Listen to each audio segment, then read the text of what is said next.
Fala galera, Conversa Alviverde aqui. Hoje para a gente conversar um pouco da derrota do Palmeiras para o Atlético Mineiro, jogo válido pela 20ª rodada do Campeonato Brasileiro de 2026, a primeira rodada do segundo turno.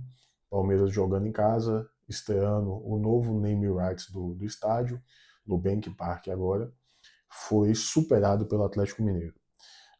Vamos começar aqui primeiro falando sobre o que foi a tática que o Palmeiras utilizou nessa partida. O Palmeiras entrou com um sistema muito parecido com o que entrou contra o Curitiba, considerando que havia alguns desfalques, precisou fazer alterações, mas entrou com um sistema muito parecido, aquele mesmo sistema, utilizando ali 3 zagueiros, os laterais jogando como ala na fase ofensiva e fechando como laterais na fase defensiva, 2 volantes, um ali com um pouco mais de liberdade para criar e uma espécie ali de 2 meias por trás e um atacante. Então o Palmeiras entrou com Carlos Miguel, pela direita Murilo fazendo a zaga, Gustavo Gomes mais centralizado e Emiliano Martins fazendo o zagueiro ali pela esquerda, Piquerez na lateral esquerda, Giai na lateral direita, retornando de lesão aí e substituindo o Kelvin que estava suspenso. A dupla de meio campos ali formada por Marlon Freitas, que era o meio campo ali mais centralizado e mais responsável pela marcação ali no setor central do campo, e Andréas Pereira com um pouco mais de liberdade para se movimentar. Já vamos comentar sobre isso também. Mais à frente, John Arias, Maurício e Paulinho começando ali a partida, iniciando como titular, jogando bem até determinado ponto também. E é o seguinte, o que foi a dinâmica do jogo a partir dessa tática?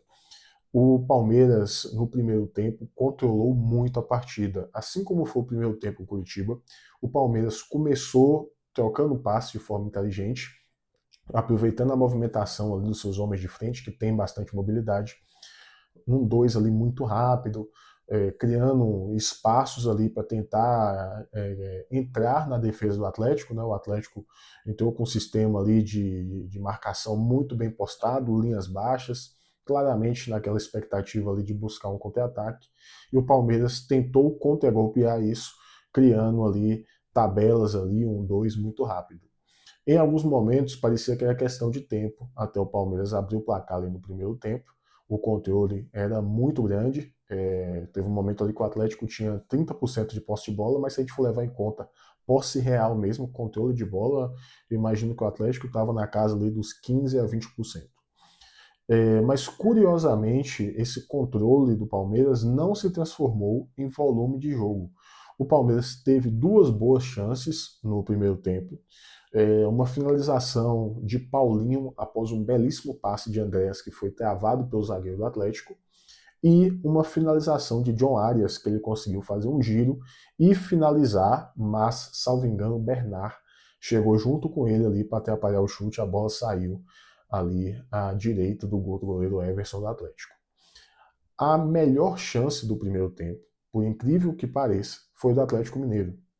O jogador Cassierra, se eu não me engano, centroavante do Atlético, recebeu um cruzamento onde ele conseguiu cabecear livre em cima de Carlos Miguel, que fez uma boa defesa, e no rebote Carlos Miguel conseguiu garantir ali, evitar o gol do Atlético. Nesse primeiro tempo, também tem um momento ali, de certa forma polêmico, do meu ponto de vista não é nada polêmico, mas é necessário comentar sobre isso, que é o seguinte: houve um lance ali em que Piquerez fez uma boa jogada pelo lado esquerdo da defesa do Atlético, e ao cruzar para a área, a bola pega na mão do defensor do Atlético Mineiro que estava dando um carrinho ali para cortar. Esse lance é óbvio, claro, que é mão de apoio. É claríssimo ali que o zagueiro do Atlético estava utilizando aquele braço de apoio para dar o carrinho. Não tem como você dar um carrinho sem colocar um apoio no chão. Inclusive a mão já estava 100% ali sobre o gramado. O juiz inicialmente marcou o pênalti, depois ele foi revisar e voltou atrás, do meu ponto de vista, correto. Qual que é o grande problema disso aí? Dependendo da cor da camisa que é marcada essa falta aí, o pênalti é mantido, tá? Então a gente já viu diversas vezes aqui times aí que tem algum tipo de benefício ou maior boa vontade da arbitragem, tendo pênaltis marcados em situações semelhantes a essa. Mas, novamente, do meu ponto de vista, não foi pênalti, não tem porquê nem discutir isso aí ou falar que isso aí de alguma forma influenciou o resultado do jogo. Outra questão também que eu vi algumas pessoas comentando é de que no momento ali que foi parado para análise de se foi pênalti ou não, era um ataque ali promissor do Palmeiras e quando o jogo retomou com a bola para o Atlético. Isso é o que a regra determina. Qualquer momento de parar ali a partida em fase ofensiva, a bola fica para a defesa. Então não tem por que falar de bola ao chão, a bola é realmente do Atlético Mineiro para começar ali a sua construção de jogo do lado de trás. Dito isso, finalizado o primeiro tempo, no segundo tempo o Atlético voltou com alteração, na verdade, salvo engano, entre o jogador Cissé, perdoe-me se eu confundi o nome do atleta aqui, mas acredito que foi o Cissé, e o Atlético voltou indo um pouco mais para cima. O Atlético soltou um pouco mais o jogo, começou a incomodar um pouco mais o Palmeiras. Bernard começou a criar boas jogadas ali pelo lado de Giai ali, travaram bons duelos, inclusive, e o Atlético abandonou um pouco mais aquela postura 100% defensiva que utilizou no primeiro tempo e resolveu arriscar um pouquinho mais. Em uma dessas escapadas ali, mais ou menos aos 12 minutos do segundo tempo, salvo engano, Cassierra novamente consegue fazer uma boa jogada na entrada da grande área, finaliza e aí tem um grandíssimo erro individual de Carlos Miguel, onde ele tenta encaixar e a bola escapa, ele fica meio perdido ali. Vitor Hugo do Atlético Mineiro confia no rebote e faz o gol, faz o 1-0 para o Atlético. Após esse momento e após esse gol do Atlético, o Palmeiras de imediato mexeu e fez algumas substituições que o Abel buscou não retirar tanto o que seria ali a formação tática que o time entrou, não queria alterar tanto isso, mas queria ali um time um pouco mais ofensivo. Então o que ele fez?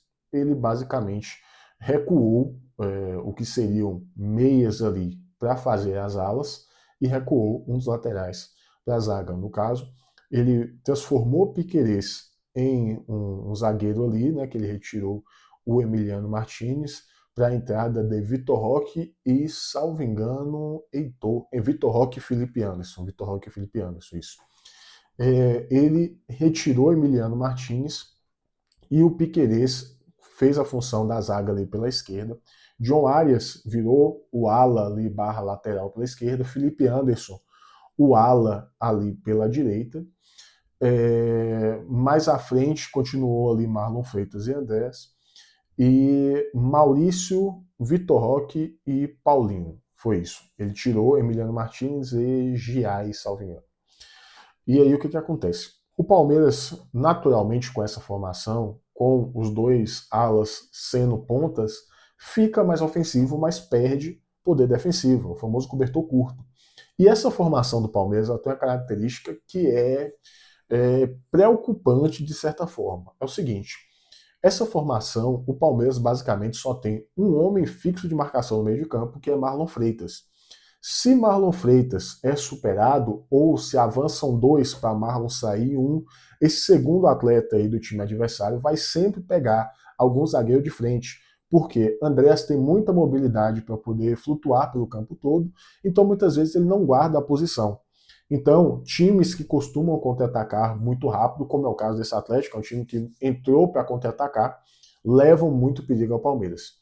A partir do momento que o Palmeiras fez essas substituições aí, foi um pouco mais para cima, notou-se que em algum momento ali o Atlético melhorou bastante no jogo, começou a criar mais, começou a ter mais volume de jogo, e o Palmeiras ficou meio perdido ali até entender mais ou menos como seria essa nova dinâmica. E aí, logo em seguida, também acontece uma substituição, alguns minutos depois dessa primeira pausa, acontece a substituição que, do meu ponto de vista, é uma substituição que não tem por que ocorrer num jogo desse. Abel tira o Paulinho, que estava jogando bem, mas a gente sabe que tem questões físicas e tudo mais, e coloca o garoto Heitor. É muito jovem ainda, a gente viu muito pouco no profissional, entrou contra o Curitiba e praticamente não fez nada. Nesse jogo também não teve nenhuma participação, nenhum lance. Não vejo como um jogo ideal para a entrada desse garoto. Às vezes o Palmeiras poderia ali retirar Paulinho e ter antecipado a entrada de Evangelista para fortalecer esse meio de campo e começar uma construção com mais calma. Mas não foi o que ocorreu. Após isso, o Palmeiras até consegue chegar no gol numa jogada de um lançamento de John Arias para Felipe Anderson, que tem muita calma para limpar a defesa do Atlético. Ele chuta, a bola desvia no zagueiro do Atlético, desvia na trave e entra no gol. Eu até pensei, eu falei, não, agora vai. Se esse gol aí entrou, agora vai, o Palmeiras vai virar esse jogo. Mas, praticamente, da mesma forma que ocorreu com o Curitiba, no jogo do meio da semana, o Palmeiras toma um gol na bola seguinte a marcar, a fazer o seu gol. E, novamente, eu percebo ali uma falha individual de Carlos Miguel. Porque é o seguinte, é uma bola lançada para a Minda, do Atlético Mineiro, brigar com o Felipe Anderson. Felipe Anderson tenta ali brigar com ele defensivamente, tenta conseguir alguma coisa, até consegue ali levemente tocar na bola e afastar um pouquinho de Minda. Só que Carlos Miguel, ele não sai do gol para ele abafar o atacante do Atlético, ele não fica no gol para ele defender um eventual chute, ele fica no meio do caminho ali indeciso. Nessa indecisão, Minda toca para Igor Gomes, quem diria, Igor Gomes, e Igor Gomes faz o 2-1. Após isso aí, o Palmeiras até tentou chegar no cruzamento ali, teve umas duas chances ali que a bola não entrou, tudo mais, que foram boas oportunidades. Everson fez uma cera, mas isso a gente já está mais do que acostumado no futebol brasileiro. E no final das contas, o Palmeiras foi derrotado depois de muito tempo, mais de um ano, aí dentro de casa pelo Campeonato Brasileiro. E o que acontece? Essa rodada, ela em determinado momento ali no intervalo, ela parecia que estava tudo caminhando. O Palmeiras abriu uma boa vantagem do Flamengo. O Flamengo ficou no empate 1-1 com o São Paulo no Maracanã. No final das contas, o Flamengo acaba tirando um ponto. Então agora a diferença do Palmeiras para o Flamengo são de 6 pontos, lembrando que o Flamengo tem um jogo a menos contra o Mirassol. Virtualmente aí vamos dizer que a diferença de Palmeiras e Flamengo são 3 pontos. E o que acontece? Tem uma questão desse time do Palmeiras, dessa forma de jogar, que me coloca assim uma pulga atrás da orelha, que é o seguinte: o Palmeiras começa num ritmo muito forte, o Palmeiras começa trocando passes muito bem, movimentando muito bem, 1-2 muito rápido, espaçando linhas adversárias. E, inclusive, o Palmeiras faz quase 50% dos seus gols antes ali dos 30 minutos do primeiro tempo. Mas quando o Palmeiras não consegue chegar nesse gol, mais ou menos nessa marca aí, que é quando fica muito confortável na partida, o time começa a se frustrar. Você percebe que aumentam os erros de passe, diminui a movimentação e cada vez mais um time que joga ali no toque de bola, na posse, no 1-2 muito rápido, você vê que parte para alternativas ali mais convencionais. Então, ligação direta, cruzamento para a área, chutão para frente, que são técnicas assim que demonstram uma pobreza ofensiva muito grande e também demonstram que o time fica frustrado, então busca alternativas ali mais seguras, vamos dizer. Isso é uma questão que tem que ser trabalhada. O Palmeiras não pode se frustrar a partir do momento que a sua estratégia não dá certo, tem que continuar com a estratégia do começo ao final. Olha a Espanha campeã mundial aí. Independente do que acontecer na partida, mantinha sua forma de jogar. O Palmeiras começa bem, começa num ritmo bom e depois vai diminuindo. Isso é uma questão que tem que ser bastante trabalhada aí. O time não pode se frustrar a partir do momento que percebe que o tempo vai passando e o adversário vai se defender. O Palmeiras tem agora no meio da semana um jogo complicadíssimo. O Vitória, muito embora perdeu hoje, salvo engano, por Remo, tem um ótimo aproveitamento em casa, um bom trabalho de Jair Ventura em casa, um time bastante chato de enfrentar dentro do Barradão. Então o Palmeiras vai ter que fazer um jogo ótimo e se preocupar muito com essa questão defensiva aí, que contra o Curitiba no segundo tempo ligou um sinalzinho de alerta, hoje é alerta máximo, tá? No final de semana que vem já teremos a ida da Copa do Brasil contra o Fortaleza, então uma semana aí bastante importante o Palmeiras. Começar a semana com derrota é péssimo, mas tem muito campeonato pela frente, tem muita coisa para trabalhar. Se você chegou até aqui no vídeo, se inscreve aqui no canal, compartilhe esse vídeo com todos os seus amigos, palmeirenses ou torcedores de outros times. Deixa um likezinho aqui que você ajuda muito no meu trabalho. E você sabe, pós-jogo contra o Vitória, estaremos aqui. E antes que eu me esqueça, um abraço para o meu amigo Matheus, atleticano. Hoje deu bom, hein?